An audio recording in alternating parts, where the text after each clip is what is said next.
As that man who is the Republican candidate continues to distance himself from Project 2025, director of the project, Paul Dans, who used to be a top advisor to you-know-who, has stepped down.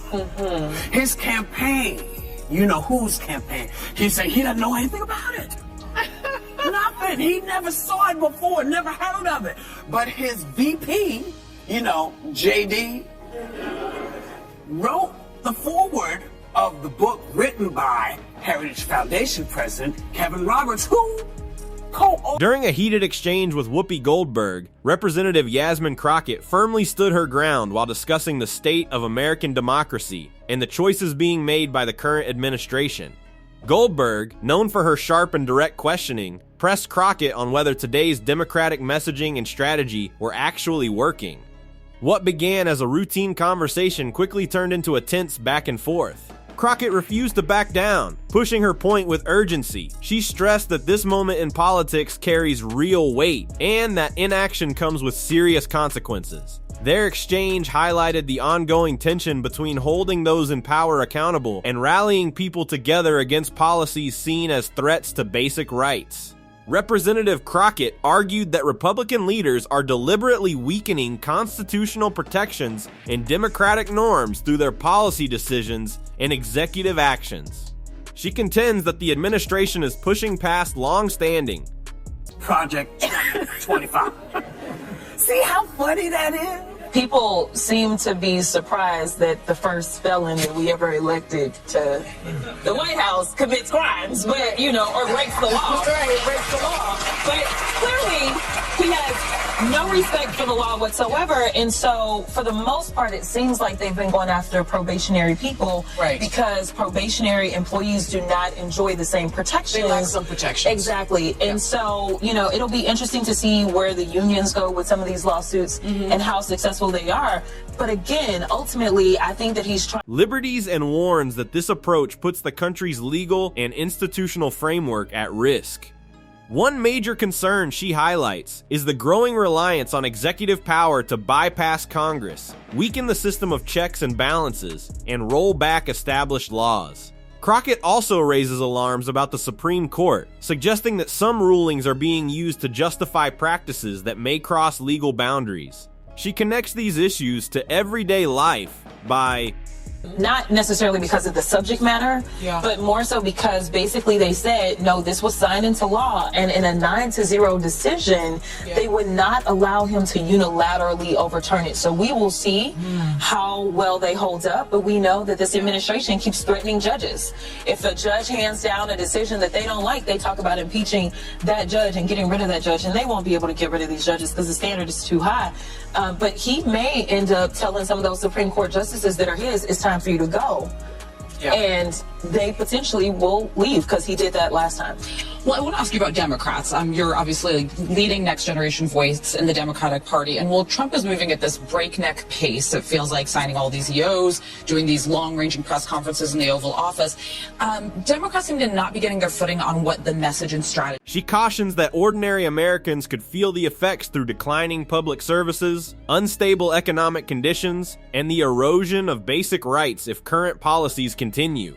Another major point of her criticism is Project 2025, a conservative policy plan aimed at reshaping the federal government, which she describes as extreme and driven by power. Crockett points out that prominent figures are often linked to the project, even as they publicly deny any involvement, highlighting what she sees as clear contradictions in the claims of ignorance from Republican officials. Don't do that. Absolutely. It's a must in this environment, That's though, right. Because they will steamroll right over you. And unfortunately, we see that ever since day one, baby, that pen been going and it ain't stopped, and it's steamrolling over all of our rights and our liberties and our freedoms and everything that we thought was the foundation of this country, our Constitution. Seems like we're saying, well, nope, with a pen, get rid of the Constitution. With a pen, get rid of impoundment and other laws that exist. Do you think that Americans just didn't believe that he would go with that Project 2025? Or what? What was that? I mean, he said, I don't even know what it is. Remember? I remember, honey. Yeah. I remember there was actually a hearing that we had in oversight, and it was right after he said, I know nothing about that Project 20. Crockett lays out the plan's goals, including cutting large numbers of federal workers, expanding presidential control, and dismantling long-standing safeguards. She frames the initiative as a direct threat to democratic governance, warning that many people won't recognize its impact until they feel it firsthand. From reduced access to health care and weakened public institutions to greater economic uncertainty. She stresses that education and organized opposition are crucial, urging citizens to stay informed and engaged to counter what she sees as a serious threat to democracy. Enter Whoopi Goldberg, known for speaking plainly and asking the tough, pointed questions. And we had a witness, and I mentioned that his name was mentioned 312 times. Yes. In Project 2025. Yes. So I was like, this is interesting. He don't know nothing about it, but he's all through it. If it's his name, he's riveted to it. No. And he's relying on the people that absolutely pulled it together. Yeah, exactly. Yeah. So here's the deal. I mean, I think that there are those that just said, I want to do something different. And so we know that typically when people are feeling it, especially in the economy, they tend to just go the other way. The problem is that this wasn't the guy to fix anything. This is the guy that is the king of breaking things. Goldberg challenged Crockett on whether Democrats have done enough to counter Trump's aggressive policy agenda and highly effective messaging. Crockett acknowledged the difficulty, admitting that Democrats have struggled to craft a clear, persuasive narrative that resonates with a wider audience. She explained that Republicans often act quickly and decisively, using dramatic presidential moves and a constant media presence, while Democrats frequently fall behind, struggling to unite around a single strategy. Of the leaders chanting, we will win outside of Treasury, which was widely panned. You've talked about Democrats needing a branding overhaul. Are you satisfied with the approach so far, and what do they need to do to kind of get their mojo back? I think that just like the rest of the world, we've got a bit of whiplash. Because for some people, even those that voted for him, they said, well, we've been here before. And we didn't fall apart the last time he was here, so we won't fall apart this time. And so I think that while we have the playbook right there for us, Project 2025, I still think that even some Democrats were like, oh, well, he's just going to do what he did last time. And he's not.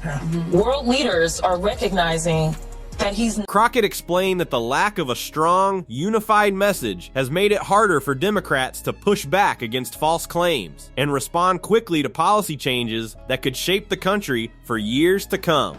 As the conversation continued, she warned that many Americans may not fully realize the impact of Republican policies until they experience serious, real-world consequences. She highlighted potential hospital closures, cuts to Social Security, and the steady erosion of public services as outcomes people could face under the current Republican leadership.